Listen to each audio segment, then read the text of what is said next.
आप देख रहे हैं एशिया टाइम्स। मैं हूं अशरफ अली बस्तवी। इस साल का जो बजट है, यूनियन बजट जो आया है, वो काफ़ी चर्चा में है और ख़ास तौर से जो माइनॉरिटीज़ के दरमियान, मुसलमानों के दरमियान इसकी बड़ी चर्चा है। इसकी एक वजह है कि 5,000 से घटा करके इसको 3,000 करोड़ कर दिया गया है, जिसकी वजह से मुसलमानों में, ख़ास तौर से माइनॉरिटीज़ में बड़ी बेचैनी पाई जा रही है। अब मेरे साथ इस वक्त जावेद आलम खान साहब हैं। आप इंस्टीट्यूट ऑफ पॉलिसी स्टडीज़ के आप डायरेक्टर हैं। बहुत बहुत शुक्रिया आपका। मुझे ये बताएं कि दरअसल समझाइए, क्योंकि बजट का जो टर्म है बड़ी सख्त होती है, बड़ी खुश्क होती है, आम आदमी के लिए बड़ा मुश्किल होता है और मुसलमानों के लिए तो और भी ज़्यादा मुश्किल है बजट समझना। लेकिन समझना है इसलिए कि बहुत कम कर दिया गया है। तो मुझे बताएं कि ये जो कुछ इस साल हुआ है, 5,000 करोड़ से 3,000 करोड़ हो गया, ये क्या हुआ, कैसे हुआ? जी, तो मैं सबसे पहले ये बात करना चाहूँगा कि जो बजट, ओवरऑल बजट माइनॉरिटीज़ के लिए और या जो गवर्नमेंट ऑफ इंडिया का बजट है, उसको अगर हम लोग समझना चाहें तो गवर्नमेंट ऑफ इंडिया के लेवल पे जो बजट है उसमें बहुत सारे प्रोग्राम्स और स्कीम चलाए जाते हैं। लगभग जो बजट अगर आप माने कि 45 लाख करोड़ का है, तो उसका 25% जो है वो स्कीम और प्रोग्राम बनाने पे खर्च होता है जी। तो जो हमारी माइनॉरिटीज़ हैं या जो दूसरी कम्युनिटीज़ हैं, तो गवर्नमेंट ऑफ इंडिया क्या कर रही है कि वो कुछ जो समाज के पिछड़े तबकात हैं, जैसे दलित, आदिवासी या जो अक़लियत हैं या जो औरतें हैं, बच्चे हैं, तो उनके लिए उन्होंने क्या कर रखा है कि उन्होंने अलग अलग मिनिस्ट्रीज़ बना रखी हैं। जी। तो उन मिनिस्ट्रीज़ में अगर आप देखें तो सोशल जस्टिस जो हमारी मिनिस्ट्री है वो 12-13 हज़ार करोड़ रुपए खर्च करती है। इसी तरह से कुछ जो है उसी के आसपास जो है ट्राइबल अफेयर्स का है। मिनिस्ट्री ऑफ माइनॉरिटी अफेयर्स का भी बजट 5,000 करोड़ हुआ करता था। तो ये जो मिनिस्ट्रीज़ हैं डायरेक्ट बेनिफिट देती थी 100% उन ग्रुप्स को। जी। लेकिन जो हमारे अलग मिनिस्ट्रीज़ हैं, एजुकेशन है, हेल्थ है, स्किल डेवलपमेंट है, ऐसे बेशुमार मिनिस्ट्रीज यहाँ से भी अपनी स्कीम है, तो वो भी वहाँ से फ़ायदा कहीं ना कहीं किसी हद तक उठाते हैं। रहा मामला ये कि माइनॉरिटीज़ के लिए, अक़लियतों के लिए जो 15 या नुकाती प्रोग्राम या प्राइम मिनिस्टर्स ने 15 पॉइंट प्रोग्राम था, उसके अंडर में भी मिनिस्ट्रीज़ कई सारी आती हैं और लेबर से लेके, एम्प्लॉयमेंट से लेके, एजुकेशन, हेल्थ से लेके तमाम में जो है वो माइनॉरिटीज़ वहाँ से फ़ायदा उठा सकते हैं। तो अभी जो मिनिस्ट्री का बजट कट हुआ उसको लेकर अगर हम बात करें तो एक तरह से गवर्नमेंट ने पहले से ही प्लान कर लिया था कि हम जो प्री मैट्रिक स्कॉलरशिप है जो 1 से 10 तक है उसको महदूद कर देंगे, लिमिट कर देंगे और उसको 9-10 रखेंगे। तो उसकी वजह से गवर्नमेंट ने उस 1,500 करोड़ रुपए में से 1,000 करोड़ रुपए निकाल दिया। जी। उसके बाद क्या किया गवर्नमेंट ने, जैसे मेरिट कम मीन्स स्कीम है, तो उसमें भी गवर्नमेंट ने करीब 300-400 करोड़ की कटौती कर दी।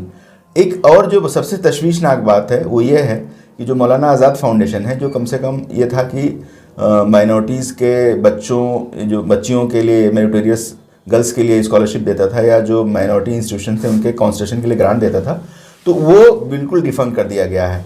और जो मदरसा मॉडर्नाइजेशन स्कीम थी उसमें भी, स्कीम में जो पैसे आम तौर से जो है 150 करोड़, जबकि अगर देखा जाए तो आज के 5-6 साल पहले, 7 साल पहले उसके 300-350 करोड़ रुपए का एलोकेशन था, वो भी जो है एकदम से लाके लिमिट कर दिया उन्होंने। फिर उसके बाद जो है अगर हम देखें, जो सबसे मतलब मजबूत प्रोग्राम था जिसका सबसे ज़्यादा बजट था, प्रधानमंत्री जन विकास कार्यक्रम का, जो कि पहले हम लोग MSDP के नाम से जानते थे, और ये तो उसमें काफ़ी social infrastructure, school building, anganwadi centre और घर के लिए जो है फैसिलिटीज़, इसी तरह से girls college, boys college, girls hostel, ये सारी चीज़ें हो रही थी। तो उसमें जो है एलोकेशन 1,650 करोड़ से घटा के पूरा 600 करोड़ कर दिया। तो 1,000 के आसपास स्कॉलरशिप में कम कर दिया और 1,000 जो है वो जो MSDP या जन विकास कार्यक्रम है इससे कम कर दिया।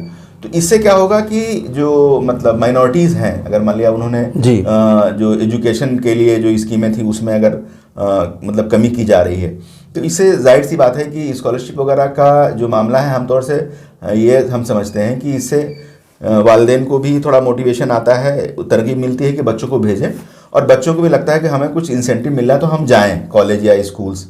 तो ये सबसे ज़्यादा मेन मकसद स्कॉलरशिप का ये हुआ करता था। RTE के दायरे में कवर हैं वो भी, और या दूसरी मिनिस्ट्रीज़ में प्री मैट्रिक स्कॉलरशिप 9-10 को दी जा रही है। मुझे लगता है कि ये जो दलील है वो बिल्कुल ठीक नहीं है कहीं किसी हद तक, और गवर्नमेंट ने कहा क्या है इसको कम करते वक्त? कम करते वक्त गवर्नमेंट ने अभी तक तो कोई इस तरह से स्टेटमेंट जारी ही नहीं किया है, सिवाय बजट स्टेटमेंट शीट के अलावा गवर्नमेंट की तरफ से कोई रिएक्शन नहीं है कि हमने ये बजट इसमें कम क्यों किया है। लेकिन चूंकि हमारा एनालिसिस है कि ये स्कीमों पे जैसे जन विकास कार्यक्रम है जो माइनॉरिटी इलाकों के लिए है, हो सकता है कि ये स्कीम आने वाले दिनों में कोशिश की जाए बंद करने के लिए। लेकिन मैं सब लोगों को बताना चाहूँगा कि ये दोनों जो बड़ी मतलब स्कीमें थी, प्री मैट्रिक और ये जन विकास कार्यक्रम, इसकी मंजूरी कैबिनेट ने ऑलरेडी दे रखी है 2021 से लेकर के और 26 के बीच में। तो अभी हमारे लिए मौका है कि हम लोग कोशिश करें, और ये कि जो कैबिनेट ने अप्रूव किया था वो बीच में क्यों उन्होंने बंद कर दिया। तो क्या इसके लिए क्या मौका है, किस तरह की कोशिश की जा सकती है? इसके लिए सबसे पहले कोशिश जो है हमें ये करना चाहिए कि जो बजट की स्क्रूटनी होती है, चूँकि हम एक डेमोक्रेटिक कंट्री में रह रहे हैं, तो हमारे जो पब्लिक रिप्रेजेंटेटिव हैं वो चूँकि हम उनको चुन के भेजते हैं, तो उनके बगैर अप्रूवल के बजट पास नहीं होता, बजट खर्च नहीं होता। पार्लियामेंट्रियंस जो हमारे हैं उनकी एक कमेटी होती है, सोशल जस्टिस कमेटी है, उसमें माइनॉरिटी अफेयर्स भी आता है। और कोशिश ये की जानी चाहिए कि अब जो वक्फा होगा उसके बाद फिर से जो है लोकसभा कन्वीन होगी, तो इस वक्फे में ये पार्लियामेंट्रियंस बैठेंगे और वो स्क्रूटनी करेंगे।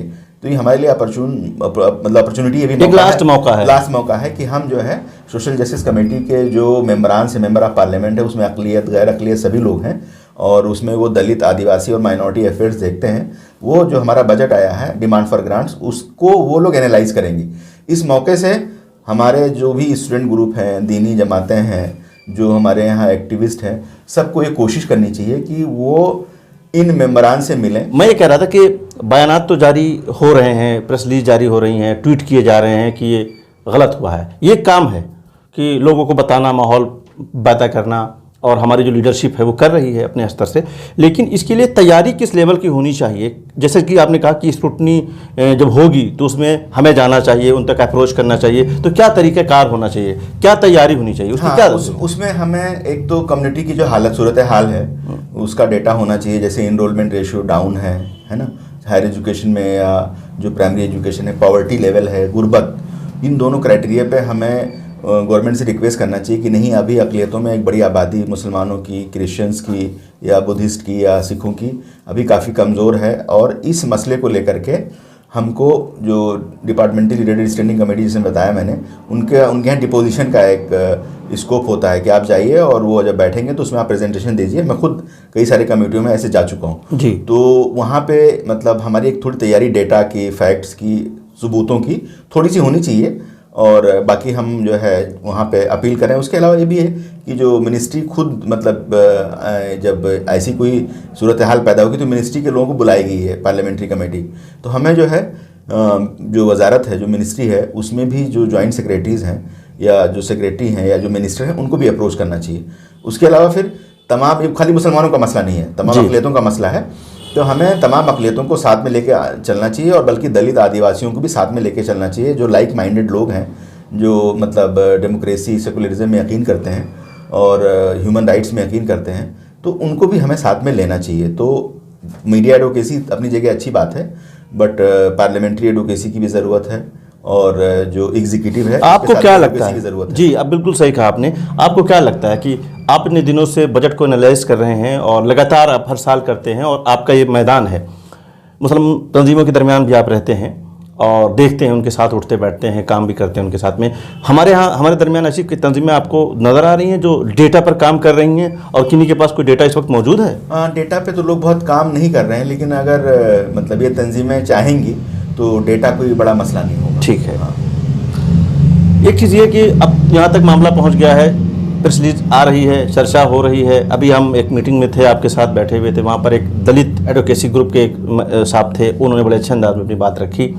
तो जो आप ये कह रहे हैं कि दलितों, आदिवासियों सबको साथ लेकर चलें, जो साथ लेकर चलने का ये कह देना, किस तरह से उनके साथ सामंजस्य बनाया जाए, कैसे उनको अपने एजेंडे का साथ लिया जाए और उनके एजेंडे में साथ जाया जाए, ये जो गैप है कहीं ना कहीं अभी हमारी कम्युनिटी के दरमियान पाया जाता है कि हम दलितों को अपने साथ लाने की तो बात करते हैं, उनके साथ जाते वक्त कहीं ना कहीं हमारे बहुत सारे रिजर्वेशन आड़े आ जाते हैं। ये चीज़ तो आप सही कह रहे हैं कि इस तरह के मसाइल हैं, लेकिन मुझे लगता है कि अब मौका आ गया है कि हमको भी ये समझना चाहिए कि जो आने वाले हालात हैं तो वो हमारे दलितों से भी बदतर हैं, इसलिए कि हमें वो कॉन्स्टिट्यूशनल राइट जो दलितों को हैं रिजर्वेशन में रिजर्वेशन मिले हुए हैं एजुकेशन इंस्टीट्यूशन में, जॉब्स में, और दूसरे जो है लेजिस्लेचर में, वो नहीं है हमारे पास। तो हमें कहीं ना कहीं उनको एकोमोडेट करना चाहिए। और कई सारे जैसे प्री मैट्रिक स्कॉलरशिप को लेकर के उनका भी इंटरेस्ट होगा कि उनके भी प्री मैट्रिक स्कॉलरशिप बहाल हों, जो मतलब उनके पास नहीं है ट्राइब्स के। तो ऐसे कई कॉमन मुद्दे हमें ढूंढने पड़ेंगे। एक चीज़ यहाँ पर मैं इससे हट करके बात करूँगा कि क्या गवर्नमेंट को आप स्टडी करते वक्त ये देख पा रहे हैं कि क्या ये कोई पॉलिटिकल एजेंडा भी था कि बजट कट करना और अपनी मेजॉरिटी सेक्शन को ये दिखाना कि हमने इनको सबक सिखा दिया है, सबक सिखा रहे हैं, ऐसा कुछ है? बिल्कुल बिल्कुल बिल्कुल। एक पॉलिटिकल प्रेशर तो जो राइट विंग ग्रुप है जो वोट मतलब जुटाता है, तो उसका तो हमेशा से ही रहा है कि जो माइनॉरिटीज़ हैं वो उनके साथ अपीजमेंट हो रहा है और इस तरह की बातें हैं। और उनको भी मतलब ये लगता है कि मिनिस्ट्री ऑफ माइनॉरिटी अफेयर्स क्यों है और स्पेशल प्रोविजनिंग क्यों है।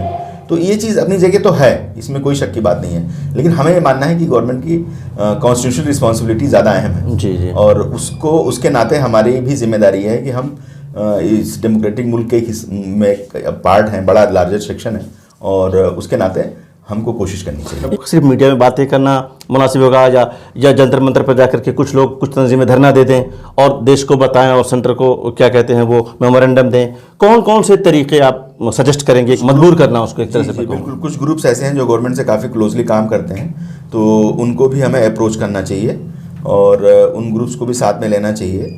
साथ साथ जो हमें अंदाज़ा करना चाहिए कौन से इन्फ्लुएंशियल हो सकते हैं जो हायर लेवल पे जाके बात कर सकते हैं, इवन पीएमओ के लेवल पे, तो वो ज़्यादा इफेक्टिव होगा।